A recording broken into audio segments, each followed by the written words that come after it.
Sizlardan, farzandinglardan oshsalar bir narsa qilinglar.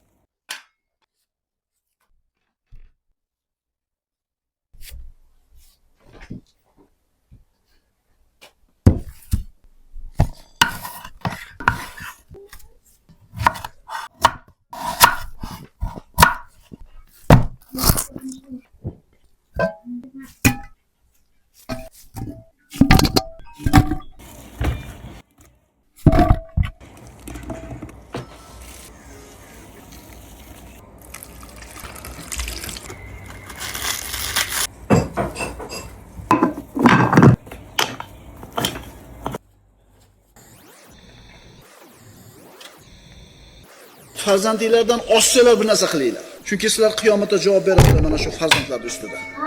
Ulfatlar turib tursin, somordagi osh turib tursin, ko'chadagi jinnikat yurishlarimiz turib tursin. Mana shularda xizmatini qilishimiz kerak. Oshsak lekin boshqa birovga vaqtimizni beraylik. Chunki qiyomatda javob beramiz buni. Ulfatlar bilan osh yemaganingizgacha javobgar bo'lmaysiz. U muboh, xohlang qiling, xohlang qilmang. Ammo bu vojib edi erkizda. Sizdan boshqa hech kim qilmasdi bu narsa.